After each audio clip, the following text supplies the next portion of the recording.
नमस्कार मैं मुजिद बंधुসকল पलकते चाওঁ আজি 9টা গুৰুত্বপূৰ্ণ খবৰ। প্ৰথমটো খবৰ ৰাজ্যৰ লাখ লাখ মহিলালৈ ভাল খবৰ। 9 জুনত চৰকাৰে প্ৰকাশ কৰিব সমষ্টি ভিত্তিত লাখপতি বাইদেউৰ তালিকা। ৰাজ্যৰ লাখ লাখ আত্মসহায়ক গোটৰ মহিলালৈ ভাল খবৰ দিলে চৰকাৰে। শীঘ্ৰে 10,000 টকা লাভ কৰিব ৰাজ্যৰ লাখ লাখ মহিলাই। এই সন্দৰ্ভত বৃহৎ ঘোষণা ৰাজ্যৰ মুখ্যমন্ত্ৰী হিমন্ত বিশ্ব শৰ্মাৰ। আত্মসহায়ক গোটৰ 10,000 টকা লাভৰ তালিকা প্ৰকাশ চৰকাৰৰ। 9 জুনত প্ৰকাশ পাব চূড়ান্ত তালিকা। শীঘ্ৰে লাখ লাখ মহিলাই লাভ কৰিব 10,000 টকা। আৰু এই তালিকাভুক্ত প্ৰতিগৰাকী মহিলাই লাভ কৰিব 10,000 টকা। অহা 9 তাৰিখে প্ৰকাশ পাব ধন লাভৰ তালিকা। কোন তাৰিখে কোন সমষ্টিত ধন বিতৰণ কৰা হ'ব এই তালিকা প্ৰকাশ কৰিব চৰকাৰে। সমষ্টিয়ে প্ৰতিগৰাকী মহিলাক দিয়া হ'ব এই ধন। আৰু ইয়াৰ বাবে 1,450 কোটি টকাৰ অনুমোদন ৰাজ্যিক কেবিনেটৰ। পৰৱৰ্তী খবৰ অসমৰ যুৱতীক ধৰ্ষণৰ অভিযোগত গ্ৰেপ্তাৰ মধ্যপ্ৰদেশৰ বিজেপি নেতা অতুল চৌৰাচিয়া। চাকৰিৰ প্ৰলোভনেৰে মাতি নি হোটেলত পণবন্দী কৰি কুকাণ্ড কৰাৰ গুৰুতৰ অভিযোগ এইগৰাকী বিজেপি নেতাৰ বিৰুদ্ধে। অসমৰ যুৱতীৰে জঘন্য কাণ্ড কৰাৰ অভিযোগত গ্ৰেপ্তাৰ হৈছে বিজেপি নেতা। প্ৰথমে অপহৰণ আৰু তাৰ পিছত ধৰ্ষণৰ গুৰুতৰ অভিযোগ বিজেপি নেতাৰ বিৰুদ্ধে। মধ্যপ্ৰদেশৰ জবলপুৰৰ বিজেপিৰ প্ৰাক্তন মণ্ডল সভাপতি অতুল চৌৰাচিয়াক গ্ৰেপ্তাৰ। ভুক্তভোগী যুৱতীৰ এজাহাৰৰ ভিত্তিত গ্ৰেপ্তাৰ কৰা হৈছে বিজেপি নেতা অতুল চৌৰাচিয়াক। অতুলে হোটেলত যুৱতীগৰাকীক দেহ ব্যৱসায় কৰিবলৈ বাধ্য কৰোৱাৰ অভিযোগ। অসমৰ যুৱতীগৰাকীক চাকৰিৰ প্ৰলোভনেৰে মাতি নিয়া হৈছিল মধ্যপ্ৰদেশলৈ। আৰু 33 বছৰীয়া অসমৰ যুৱতীগৰাকী ভুলবশতঃ সোমাই পৰিছিল চৌৰাচিয়াৰ জালত। আৰু এবছৰতকৈ অধিক সময় বলপূৰ্বকভাৱে পণবন্দী কৰি ৰাখিছিল যুৱতীগৰাকীক। আৰু পণবন্দী কৰি ৰখাৰ অৱস্থাত যুৱতীগৰাকীক উভতি জঘন্য ধৰ্ষণ কৰাৰ অভিযোগ। বিজেপি নেতা অতুলৰ লগতে হোটেলৰ মালিকেও কুকাণ্ড কৰাৰ অভিযোগ। আৰু অতুল চৌৰাচিয়াৰ সহযোগী মথুৰা ডুবেক বিচাৰি এতিয়া আৰক্ষীৰ অভিযান। এই ঘটনাৰ পিছতে বিজেপিৰ পৰা বহিষ্কাৰ কৰা হয় বিতৰ্কিত অতুল চৌৰাচিয়াক। পৰৱৰ্তী খবৰ নিষিদ্ধ কৰা হ'ল কুৰবানী। এইবাৰ ঈদত কোনেও কুৰবানী দিব নোৱাৰিব। ঈদৰ প্ৰাকক্ষণত কুৰবানীত নিষেধাজ্ঞা আৰোপ চৰকাৰৰ। ঈদৰ প্ৰাক মুহূৰ্তত বিশ্বৰ এখন ইছলামিক ৰাষ্ট্ৰৰ চৰকাৰে গ্ৰহণ কৰিছে এই সিদ্ধান্ত।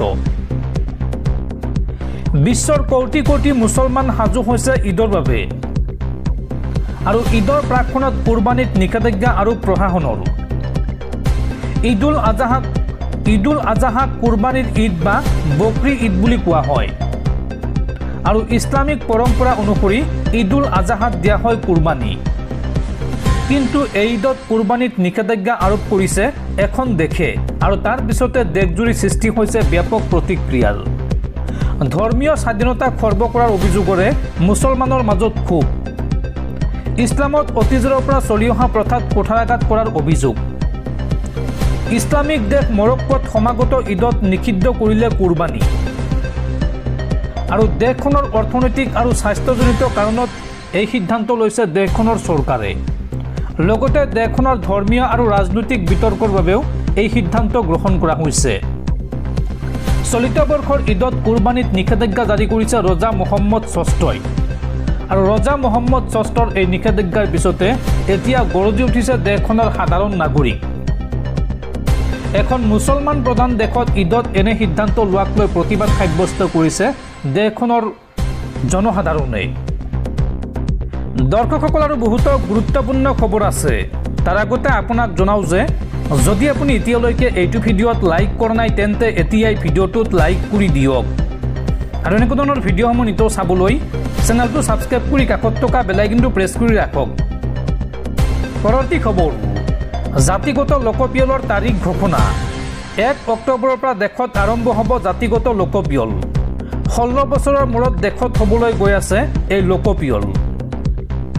লোকপিয়লৰ তাৰিখ আৰু জাতিগত লোকপিয়লৰ তাৰিখ সদৰি কেন্দ্ৰীয় চৰকাৰৰ।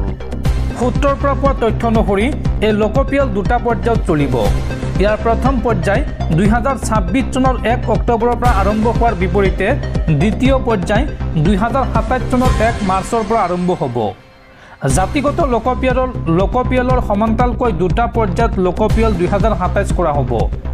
2027 চনৰ 1 মাৰ্চৰ পৰা আৰম্ভ হ'ব লোকপিয়ল 2027। অৱশ্য ইয়াৰ আৰম্ভণি হ'ব আগতীয়াকৈ 2026 চনৰ অক্টোবৰ মাহৰ ভিতৰতে আৰম্ভ হ'ব। 2026 চনৰ অক্টোবৰ মাহৰ ভিতৰত বৰফাবৃত ৰাজ্য আৰু কেন্দ্ৰীয় শাসিত অঞ্চল যেনে লাডাখ, জম্মু কাশ্মীৰ, হিমাচল প্ৰদেশ আৰু উত্তৰাখণ্ডত হ'ব। দুটা পৰ্যায়ত অনুষ্ঠিত হ'বলগীয়া এই লোকপিয়লত দেশজুৰি পুৰুষ মহিলাক সোধা প্ৰশ্নৰ দীঘলীয়া তালিকাত উল্লেখযোগ্য সংযোজন হ'ব জাতি আৰু উপজাতি সম্পৰ্কীয় প্ৰশ্ন। 30 এপ্ৰিলত চৰকাৰে নিশ্চিত কৰিছিল যে জাতি সম্পৰ্কীয় প্ৰশ্নসমূহ অৰ্থাৎ বিভিন্ন জাতি আৰু উপজাতিৰ গণনা আৰু প্ৰতিটোতে মানুহৰ সংখ্যা পৰৱৰ্তী লোকপিয়লৰ অংশ হ'ব। উল্লেখযোগ্য যে ৰাষ্ট্ৰীয় জনসংখ্যা গণনা অন্তিমবাৰৰ বাবে 2011 চনত হৈছিল। প্ৰতি 11 বছৰৰ মূৰে মূৰে লোকপিয়ল হয় যদিও কৰোনা মহামাৰীৰ বাবে 2021 চনৰ লোকপিয়ল ত্যাগ কৰিবলগীয়া হৈছিল আৰু সেয়ে 2027 চনত লোকপিয়ল অনুষ্ঠিত হ'ব, যি 16 বছৰৰ মূৰত হ'বলৈ গৈ আছে দেশত। পৰৱৰ্তী খবৰ, সাৱধান দেশবাসী, দেশত পুনৰ দ্ৰুতগতিত বৃদ্ধি পাইছে কৰোনা মহামাৰীৰ সংক্ৰমণ। ভাৰতত পুনৰবাৰ কৰোনা স্পৰ্শ কৰিলে 4,000ৰ ঘৰ আৰু অসমতো কৰোনাত আক্ৰান্ত হৈছে 6জনকৈ লোক। পুনৰ কৰোনা মহামাৰীয়ে সৃষ্টি কৰিছে সন্ত্ৰাসৰ। ভাৰতত কৰোনা স্পৰ্শ কৰিলে 4,000ৰ ঘৰ আৰু দেশজুৰি বিগত 24 ঘণ্টাত কৰোনাত আক্ৰান্ত হৈছে 60জন লোক।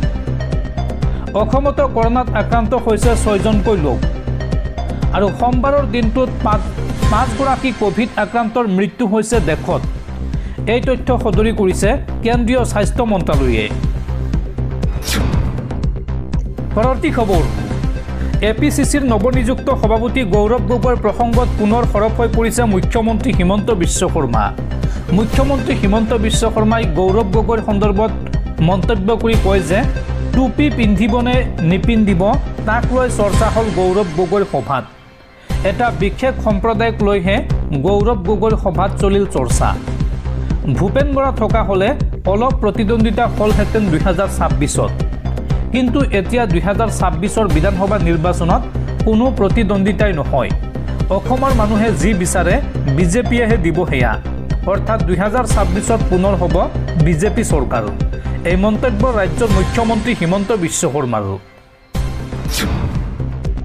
পৰৱৰ্তী খবৰ, ঈদৰ প্ৰাকক্ষণত মুছলমান পক্ষৰ বৃহৎ জয়। চিল কৰা মাদ্ৰাছা পুনৰ খুলিবলৈ বাধ্য হ'ল চৰকাৰ। উচ্চ ন্যায়ালয়ত মুখ থেকেচা খালে বিজেপি চৰকাৰে। বিজেপি চৰকাৰে এদিন বন্ধ কৰি এদিন নিজেই খুলি দিলে মাদ্ৰাছাৰ তলা। ঈদৰ প্ৰাকক্ষণত মুছলমান পক্ষৰ বৃহৎ জয়লাভ। মাদ্ৰাছা বন্ধ কৰিবলৈ গৈ উচ্চ ন্যায়ালয়ত মুখ থেকেচা খালে বিজেপি চৰকাৰে। ন্যায়ালয়ৰ নিৰ্দেশত চিল কৰা মাদ্ৰাছা পুনৰ খুলিবলৈ বাধ্য হ'ল প্ৰশাসন। 27 এপ্ৰিলত উত্তৰ প্ৰদেশৰ মাদ্ৰাছা আনোৱাৰুল উলুমক চিল কৰিছিল প্ৰশাসনে। বৈধ নথিপত্ৰৰ অবিহনে মাদ্ৰাছাখন চলি থকাৰ অভিযোগৰে কৰা হৈছিল চিল।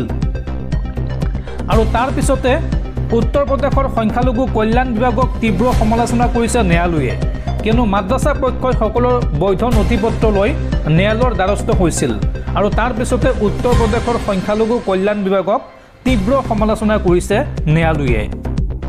এলাহাবাদ উচ্চ ন্যায়ালয়ে নথিপত্ৰ পৰীক্ষা কৰি পুনৰ মাদ্ৰাছা খোলাৰ নিৰ্দেশ দিয়ে আৰু ন্যায়ালয়ৰ নিৰ্দেশৰ পিছতে এতিয়া ঈদৰ প্ৰাকক্ষণত উৎফুল্লিত হৈ পৰিছে মুছলমান সমাজ। পৰৱৰ্তী খবৰ, ৰাজ্যিক কেবিনেটৰ বৃহৎ সিদ্ধান্ত। এছপিসকলক এতিয়াৰ পৰা জ্যেষ্ঠ আৰক্ষী অধীক্ষক অৰ্থাৎ CDSP হিচাপে নামাকৰণ কৰা হ'ব। লগতে সকলো জিলাৰ এছপিয়ে ব্যৱহাৰ কৰিব পাৰিব 2টা ষ্টাৰ, এটা অশোক স্তম্ভ, অৰ্থাৎ এছপিসকল হ'ব CDSP। ৰাজ্যিক কেবিনেটত লোৱা হৈছে এই সিদ্ধান্ত। পৰৱৰ্তী খবৰ, সংসদৰ বৰ্ষাকালীন অধিৱেশনৰ দিন ঘোষণা। 21 জুলাইৰ পৰা 12 আগষ্টলৈকে অনুষ্ঠিত হ'ব সংসদৰ বৰ্ষাকালীন অধিৱেশন। এই কথা সদৰি কৰিলে সংসদীয় পৰিক্ৰমা মন্ত্ৰী কিৰেণ ৰিজিজুৱে। পৰৱৰ্তী খবৰ, শিক্ষাৰ্থীক লৈ বৃহৎ ঘোষণা ৰাজ্য চৰকাৰৰ। এতিয়াৰ পৰা চৰকাৰী বিশ্ববিদ্যালয়ত গৱেষণা কৰা গৱেষক শিক্ষাৰ্থীয়ে লাভ কৰিব 25,000 টকাৰ এককালীন সাহায্য আৰু লগতে বিশেষভাৱে সক্ষম গৱেষক শিক্ষাৰ্থীয়ে লাভ কৰিব 40,000 টকাৰ আৰ্থিক সাহায্য। এই বৃহৎ ঘোষণা ৰাজ্য চৰকাৰৰ। পৰৱৰ্তী খবৰ, IPL 2025ৰ খিতাপ দখল কৰিলে RCB অৰ্থাৎ ৰয়েল চেলেঞ্জাৰ্ছ বেংগালুৰুৱে। আৰু তাৰ পিছতে RCBয়ে উলিয়াইছিল বিজয় উৎসৱ আৰু কান্দনৰ ৰোলত পৰিণত হ'ল RCBৰ বিজয় উৎসৱ, কিয়নো RCBৰ বিজয় উৎসৱত পদপিষ্ট হৈ 11জনকৈ লোকৰ মৃত্যু হৈছে।